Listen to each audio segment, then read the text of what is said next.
میرا بیٹا پیدا ہونے سے پہلے ہی مر گیا تھا۔ میں اسقاط حمل کروا کر آئی تھی کہ اچانک ننند اپنے بچوں سمیت آ گئی۔ میری حالت بہت زیادہ خراب تھی اور مجھے تیز بخار بھی تھا۔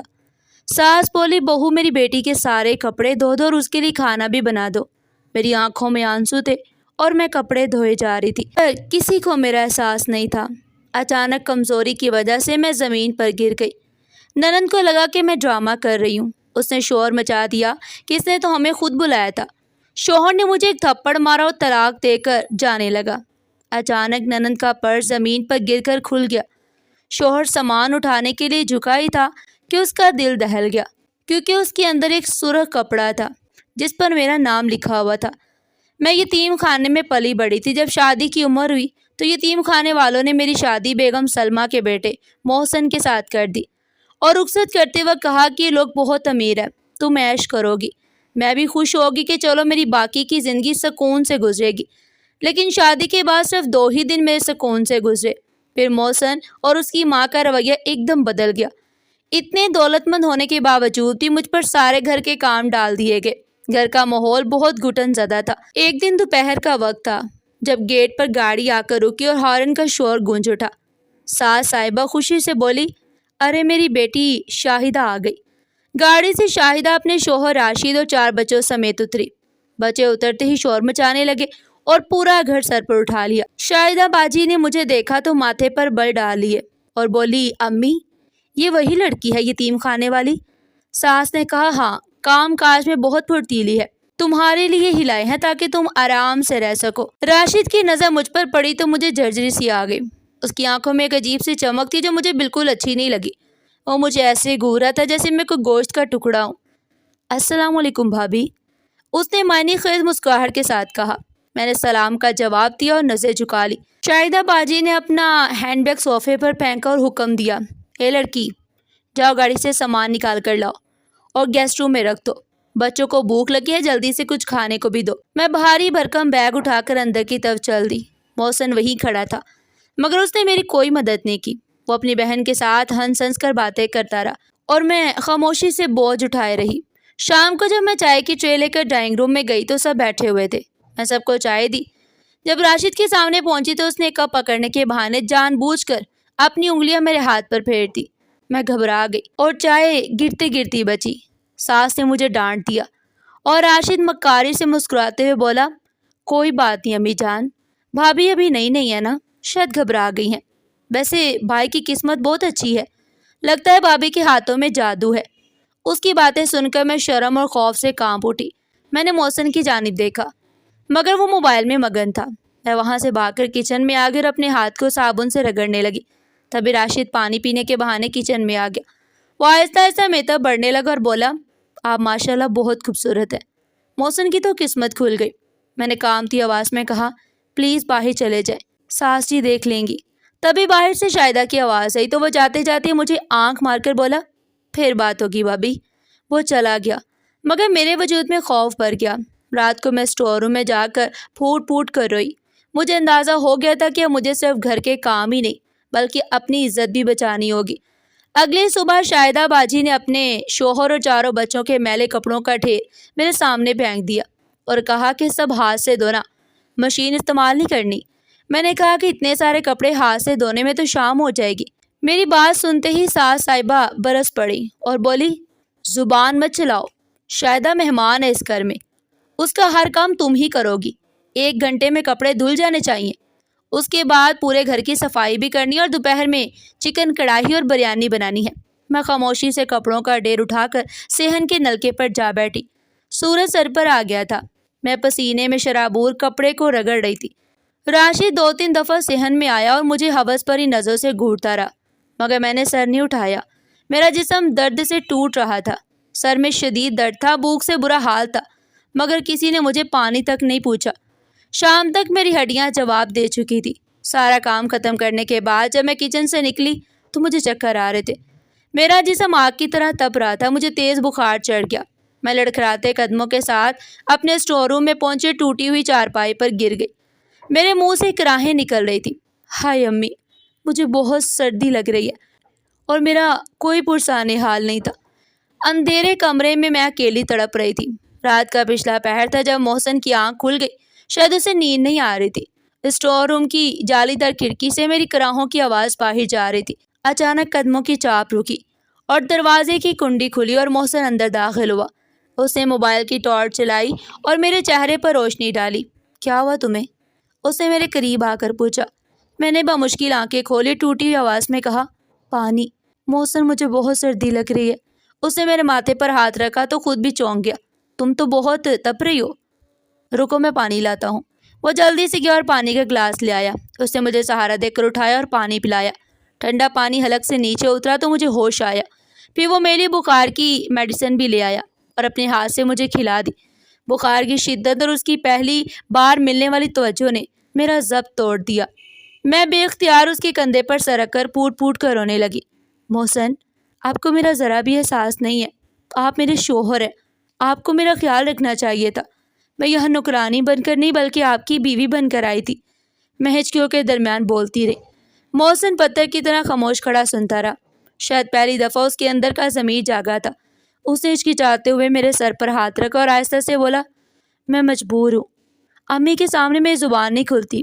میں نے فوراً اس کی قمیض پکڑ لی اور روتے ہوئے کہا، تو کیا آپ مجھے مرنے دیں گے؟ مجھے یہاں سے لے چلیں، ہم کہیں اور رہ لیں گے، پلیز محسن۔ وہ بھی مجھے تسلی دینے کے لیے کچھ کہنے والا تھا کہ اچانک دروازے پر ایک سایہ نمودار ہوا۔ اگلے ہی لمحے کمرے کی روشنی جل گئی اور بیگم سلمہ کی کڑک تر آواز گونجی، محسن، یہ کیا بے حیائی ہو رہی ہے یہاں؟ محسن گھبرا کر فوراً مجھ سے دور ہٹ گیا۔ ساس صاحبہ غصے سے ہماری طرف دیکھ رہی تھی۔ وہ تیزی سے آگے بڑھی اور میرا بازو پکڑ کر زور سے جھٹک دیا۔ میں جانتی تھی یہ یتیم خانے والی لڑکی ایک دن یہی کرے گی، بیماری کا بہانہ بنا کر میرے بیٹے کو پھانس رہی ہے۔ تمہیں شرم نہیں آتی؟ میں نے روتے ہوئے ہاتھ جوڑ لیے۔ نہیں امی جی، مجھے واقعی بہت تیز بخار ہے۔ بکواس بند کرو، وہ چیخ کر بولی۔ کوئی بخار نہیں ہے، یہ سب کام چوری کے بہانے ہیں۔ پھر انہوں نے محسن کی طرف دیکھا اور بولی، اور تم یہاں کیا کر رہے ہو؟ میں نے منع کیا تھا نا اس منحوس کے پاس آنے سے۔ محسن خاموش کھڑا رہا۔ اس کی ساری ہمدردی ماں کی ایک ڈانٹ سے ختم ہو چکی تھی۔ امی، اسے واقعی بخار ہے۔ اس نے آہستہ سے صفائی دینے کی کوشش کی۔ چپ کرو، بیگم سلمہ نے اسے بھی ڈانٹ دیا۔ یہ تمہیں بے وقوف بنا رہی ہے۔ خبردار جو آج کے بعد تم اس کے کمرے میں آئے۔ چلو میرے ساتھ۔ انہوں نے محسن کا ہاتھ پکڑا اور اسے کھینچتے ہوئے باہر لے گئی۔ جاتے جاتے نفرت سے مجھے دیکھ کر بولی، اگر صبح تک تمہارا بخار کا ڈرامہ ختم نہیں ہوا نا تو مجھ سے برا کوئی نہیں ہوگا۔ دروازہ زور سے بند ہوا اور باہر سے دوبارہ کنڈی لگا دی گئی۔ محسن نے ایک بار بھی پلٹ کر نہ دیکھا۔ وہ مجھے بخار اور تکلیف میں چھوڑ کر اپنی ماں کے پیچھے پیچھے چلا گیا۔ میں نے دوبارہ اندھیرے میں آنکھیں بند کر لی اور خود کو موت کے حوالے کر دیا، کیونکہ میری زندگی کی ساری امیدیں ختم ہو چکی تھی۔ محسن کے جانے کے کچھ ہی دیر بعد باہر موسم نے خطرناک رخ اختیار کر لیا۔ بادل زور زور سے گرجنے لگے اور موسلا دھار بارش شروع ہو گئی۔ اسٹور روم کی چھت بہت خستہ حال تھی۔ وہ اتنی تیز بارش کا بوجھ برداشت نہ کر سکی۔ مختلف جگہوں سے پانی ٹپکنے لگا، پھر وہ ٹپکنا دھار میں بدل گیا۔ بدقسمتی سے چھت کا سب سے کمزور حصہ میری چارپائی کے عین اوپر تھا۔ ٹھنڈا پانی مسلسل میرے بخار سے چلتے جسم پر گرتا رہا۔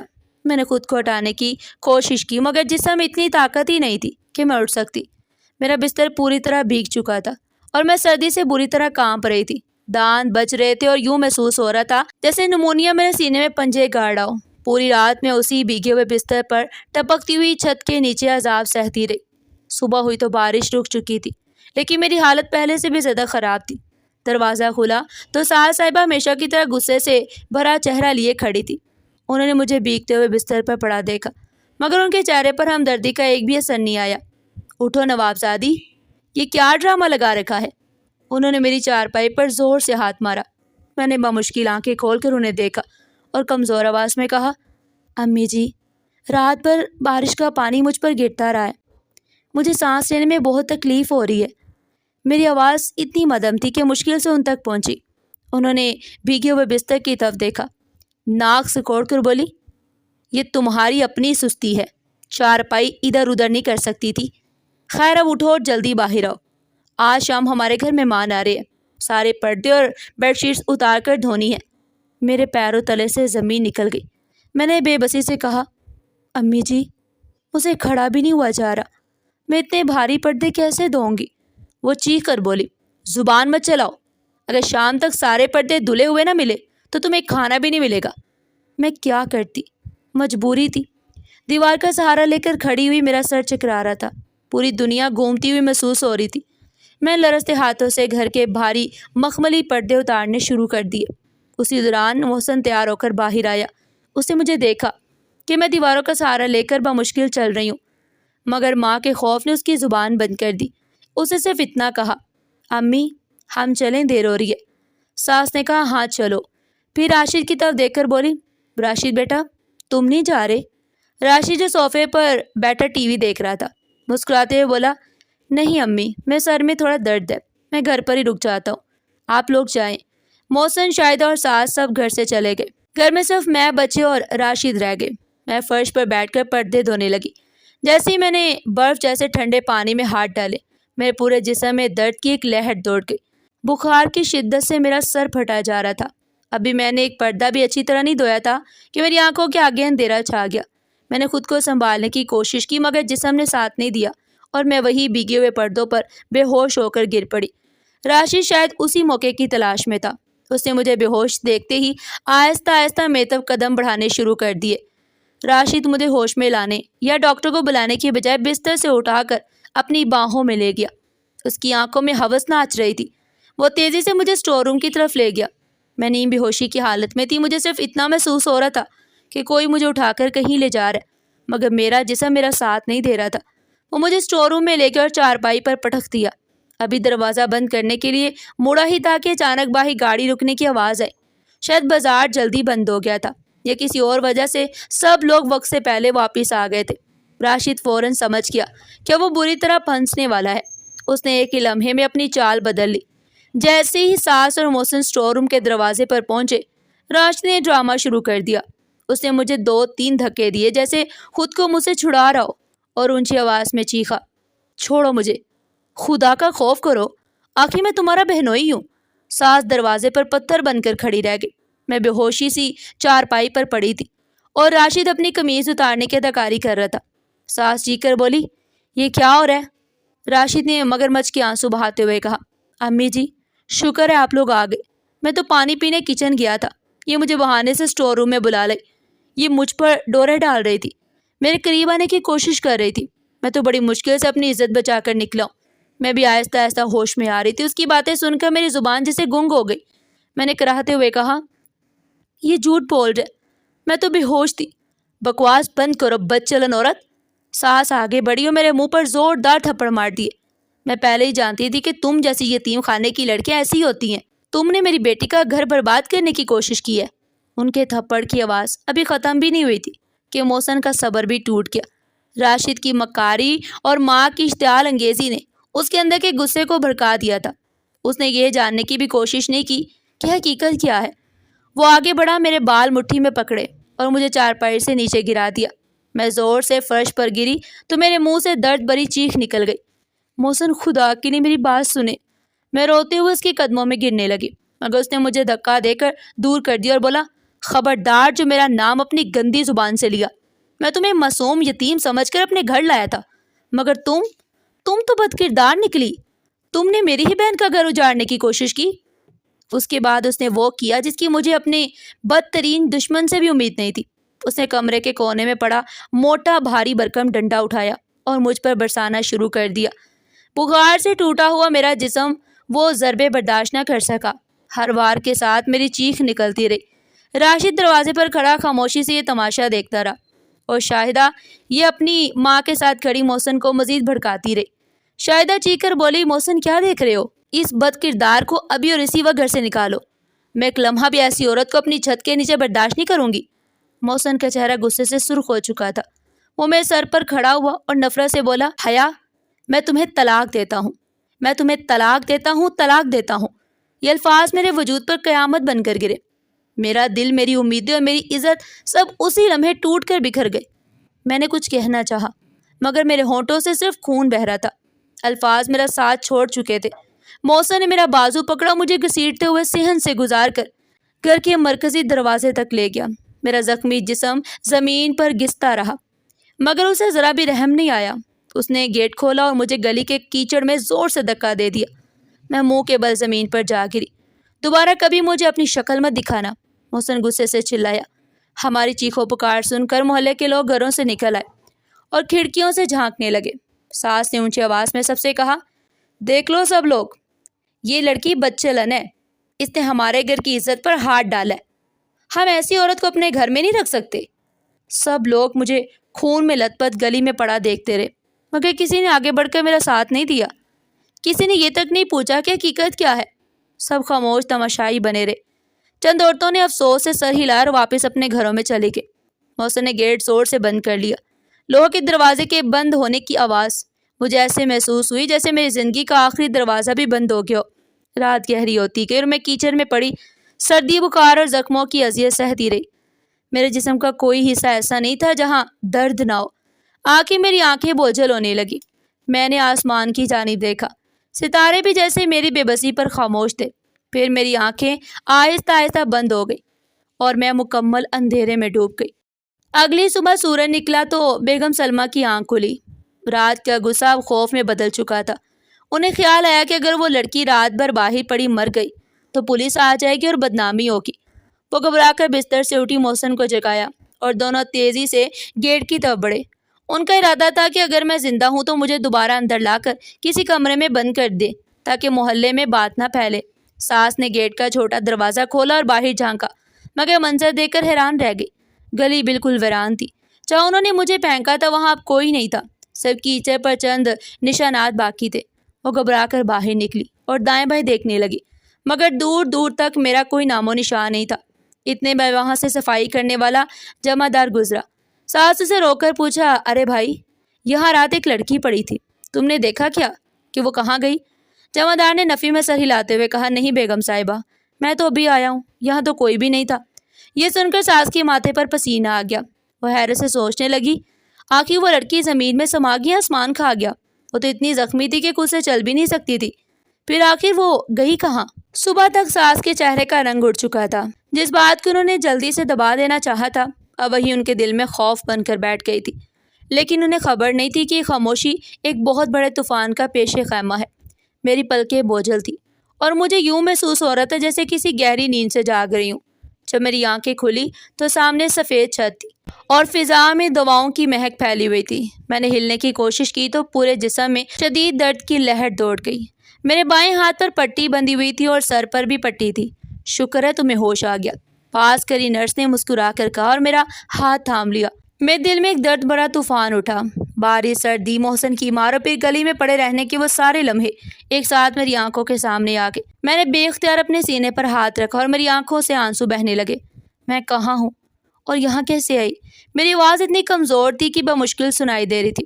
نرس نے میرے آنسو صاف کیے، نرمی سے کہا، تم ہاسپٹل میں ہو، 3 دن پہلے کچھ لوگ تمہیں یہاں لائے تھے، وہ کہہ رہے تھے کہ تم انہیں گلی میں نیم مردہ حالت میں ملی تھی، انہوں نے تمہیں یہاں داخل کروایا اور پھر چلے گئے۔ ڈاکٹر نے بڑی مشکل سے تمہاری جان بچائی ہے، تمہیں شدید بخار تھا اور نمونیا بھی ہو چکا تھا۔ میں خاموش ہو گئی۔ مجھے یقین تھا کہ وہی لوگ ہوں گے جنہوں نے مجھے گلی سے اٹھا کر یہاں چھوڑا تاکہ ان کے محلے میں پولیس کا مسئلہ نہ بنے۔ اب میرے پاس جانے کے لیے کوئی جگہ نہیں تھی، نہ کوئی گھر، نہ والدین اور نہ ہی کوئی شوہر۔ میں دنیا میں بالکل اکیلی رہ گئی تھی۔ چند دن گزرے تو میری طبیعت کچھ سنبھلنے لگی۔ ڈاکٹر میرے ڈسچارج کی بات کرنے لگے، لیکن یہ خبر میرے لیے موت کے فرمان سے کم نہیں تھی۔ میں کہاں جاتی؟ یتیم خانے والے بھی اب مجھے واپس نہ رکھتے، کیونکہ میں شادی شدہ رہ چکی تھی۔ جس دن مجھے ڈسچارج ہونا تھا، میں ہمت کر کے ہیڈ نرس کے پاس گئی۔ میڈم، میری گزارش ہے، میں رندی ہوئی آواز میں کہا۔ ہیڈ نرس نے اینک کے اوپر سے مجھے دیکھا اور بولی، ہاں بیٹی، کیا بات ہے؟ میں نے ان کے سامنے ہاتھ چھوڑ دی اور کہا، میرے پاس کوئی گھر نہیں ہے، کوئی اپنا نہیں ہے، اگر ممکن ہو تو مجھے یہاں کوئی چھوٹا موٹا کام دے دے، میں محنت کر لوں گی، مگر مجھے رہنے کی ایک جگہ چاہیے۔ ہیڈ نرس میری آنکھوں میں چھپی بے بسی کو دیکھتی رہ گئی، پھر وہ خاموشی سے چیف ڈاکٹر کے دفتر کی طرف چلی گئی اور میں وہیں بینچ پر بیٹھ کر دعا کرنے لگی کہ شاید اللہ میرے لیے کوئی راستہ نکال دے۔ اسی دوران ہاسپٹل کے ایک دوسرے کمرے میں شاہ نواز اپنی منگیتر نازیہ کے ساتھ بیٹھا تھا۔ اس کے چہرے پر خوشی کی جگہ گہری پریشانی تھی۔ نازیہ نے خاموشی توڑتے ہوئے کہا، شاہ نواز، میں آج ایک ضروری بات کرنے آئی ہوں، کیا ہمارا رشتہ یہیں ختم نہیں ہو سکتا؟ میرے والدین کبھی بھی ایک معذور انسان کے ساتھ اپنی شادی قبول نہیں کریں گے۔ شاہ نواز کے بڑھتے ہوئے ہاتھ وہیں فضا میں رک گئے۔ اس نے ٹوٹتی آواز میں کہا، نازیہ، تم ایسا کیسے کہہ سکتی ہو؟ ہمارا پیار، ہمارے وعدے کیا وہ سب جھوٹ تھا؟ آج مجھے تمہارے سہارے کی سب سے زیادہ ضرورت ہے۔ نازیہ نے بے بسی سے نظر جھکا لی اور بولی، شاہ نواز، حقیقت پسند بنو۔ میں ابھی جوان ہوں، خوبصورت ہوں، میں سامنے پوری زندگی پڑی ہے، لوگ مجھ پر ہنسیں گے۔ یہ انگوٹھی واپس لے لو، میری طرف سے یہ رشتہ ختم سمجھو۔ یہ کہتے ہوئے اس نے اپنی انگلی سے منگنی کی انگوٹھی اتاری اور زور سے سائڈ ٹیبل پر رکھ دی۔ شاہ نواز کی آنکھوں سے بے اختیار آنسو بہنے لگے، جبکہ نازیہ بغیر پیچھے مڑے خاموشی سے کمرے سے باہر نکل گئی۔ وہ چند لمحے خاموش کھڑا رہا، پھر گہری سانس لے کر بغیر کچھ کہے کمرے سے باہر نکل گئی۔ اس کے جانے کے بعد کمرے میں موج جیسی خاموشی چھا گئی۔ میں کونے میں کھڑی یہ سب دیکھ رہی تھی۔ میرا دل شاہ نواز کے لیے خون کے آنسو رو رہا تھا۔ میں جانتی تھی کہ اپنے کسی عزیز کی بے وفائی جسم کے زخموں سے کہیں زیادہ تکلیف دیتی ہے۔ نازیہ کے جانے کے بعد شاہ نواز ٹوٹ گیا۔ وہ پوٹ پوٹ کر رونے لگا اور زور سے بولا، کیوں بچایا تم لوگوں نے مجھے مر جانے دیتے تو بہتر تھا۔ میری دولت، میرا رتبہ سب بیکار ہے۔ جب کوئی مجھے اپنانے کے لیے تیار ہی نہیں۔ میں آہستہ آہستہ اس کے قریب کر اس کے کندھے پر ہاتھ رکھا۔ شاہ نواز صاحب، خود کو سنبھالے۔ اس نے جھٹکے سے میرا ہاتھ ہٹا دیا۔ اس کی آنکھوں میں درد اور غصہ تھا۔ تم مجھے نہیں سمجھ سکتی۔ تم کیا جانو دکھ کیا ہوتا ہے۔ تم تو ایک عام سی لڑکی ہو، تمہاری زندگی میں کیا مسئلے ہوں گے؟ مجھے اکیلا چھوڑ دو۔ اس کی بات میں دل پر لگی، وہ مجھے ایک عام لڑکی سمجھ رہا تھا۔ اسے کیا خبر تھی کہ میں کن اندھیروں سے گزر کے یہاں تک پہنچی تھی۔ میں نے گہری سانس لی، اس کے سامنے بیٹھ گئی۔ آپ کو لگتا ہے کہ دنیا کا سب سے بڑا دکھ صرف آپ کے حصے میں آیا ہے؟ میں نے اس کی آنکھوں میں دیکھتے ہوئے پوچھا۔ آپ نے صرف ایک پاؤں کھویا ہے اور منگیتر نے آپ کو چھوڑ دیا، لیکن میں نے اپنی پوری دنیا کھو دی تھی۔ شاہ نواز حیرت سے میری طرف دیکھنے لگا۔ کیا آپ میری کہانی سننا چاہیں گے؟ میں دھیمی آواز میں کہا۔ پھر میں نے اسے وہ سب کچھ بتایا جو آج تک میں نے کسی کو نہیں بتایا تھا۔ میں ایک یتیم لڑکی تھی جسے ایک امیر گھرانے میں بہو بنا کر نہیں بلکہ نوکرانی بنا کر لایا گیا تھا۔ شادی کے بعد مجھے محبت نہیں بلکہ ذلت ملی۔ میرا شوہر اپنی ماں کا غلام تھا اور مجھے انسان نہیں سمجھتا تھا۔ میں سب کچھ برداشت کرتی رہی کیونکہ میرا دنیا میں کوئی اپنا نہیں تھا۔ پھر ایک دن میری ننند کے شوہر نے مجھ پر بری نظر ڈالی۔ جب میں نے اپنی عزت بچانے کی کوشش کی تو اسی نے مجھ پر جھوٹا الزام لگا دیا۔ میرے شوہر نے ایک بار بھی میری بات سننے کی کوشش نہیں کی۔ اس نے مجھے بہت بے رحمی سے مارا، طلاق دے دی اور آدھی رات کو زخمی حالت میں گلی کے کیچڑ میں پھینک دیا۔ میں پوری رات بارش میں پڑی رہی، مگر محلے میں کسی نے مجھے اٹھانا بھی گوارا نہیں کیا۔ جب مجھے ہوش آیا تو میں اسی ہاسپٹل میں تھی، بے گھر، لاوارث اور بالکل اکیلی۔ اس وقت میرے پاس دو راستے تھے، یا تو میں بھی آپ کی طرح ہار مان کر زندگی ختم کر دیتی، یا پھر اپنے ٹوٹے ہوئے وجود کو سمیٹ کر دوبارہ کھڑی ہو جاتی۔ میں نے دوسرا راستہ چنا۔ آج میں آپ کے سامنے زندہ کھڑی ہوں اور لوگوں کی خدمت کر رہی ہوں۔ میں نے اپنی بات مکمل کی اور کھڑی ہو گئی۔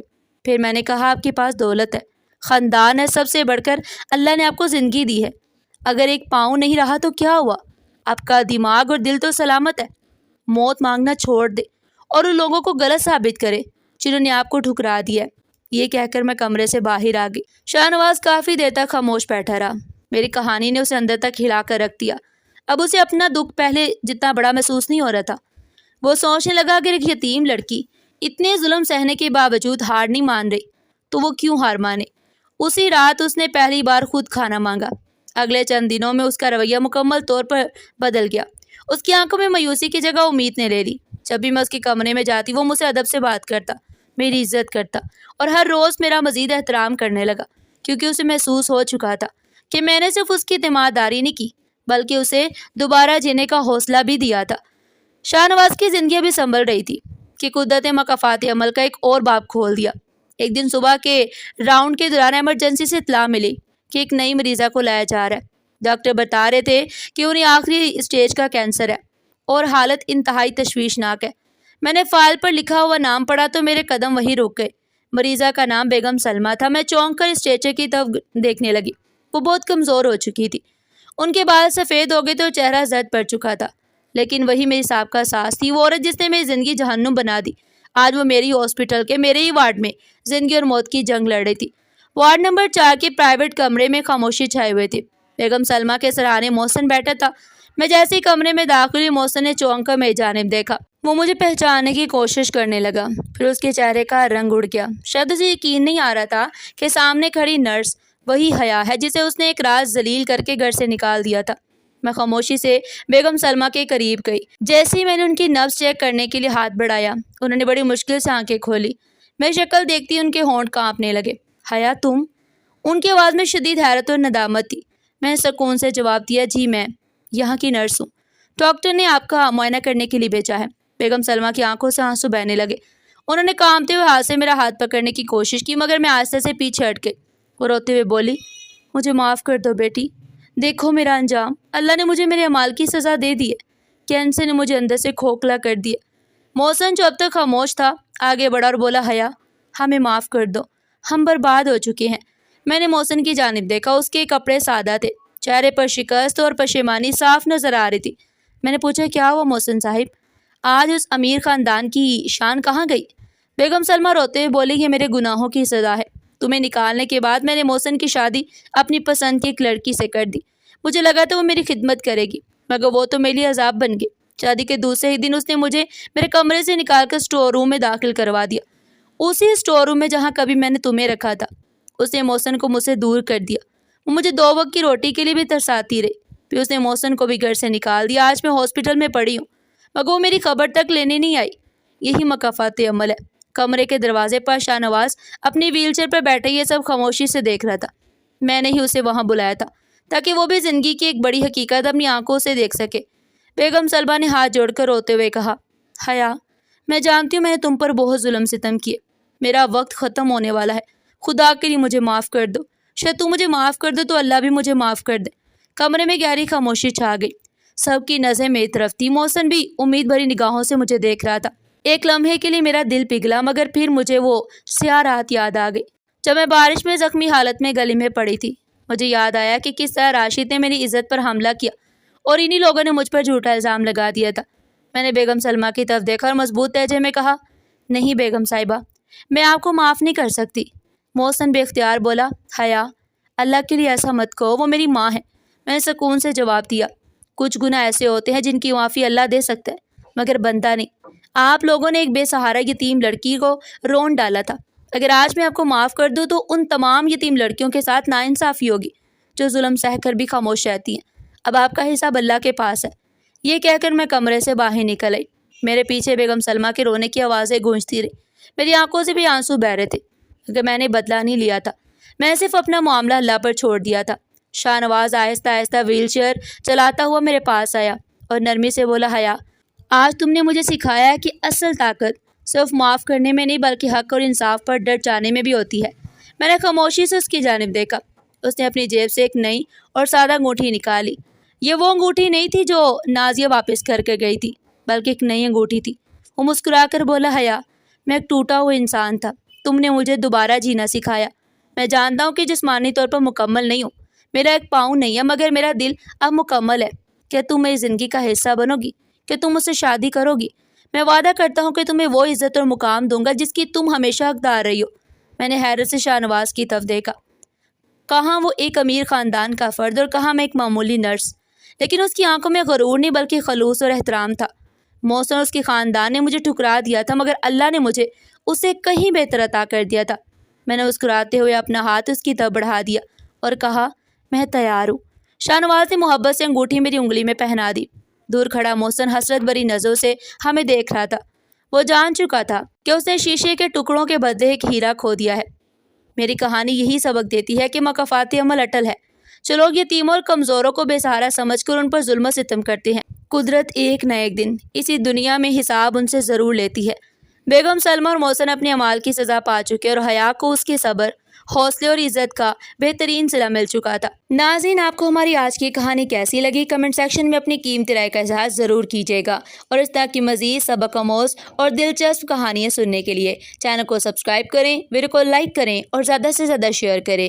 پھر ملتے ہیں ایسی ہی زبردست اور سبق آموز کہانی کے ساتھ، تب تک کے لیے اپنا بہت سارا خیال رکھیے گا۔ شکریہ، اللہ حافظ۔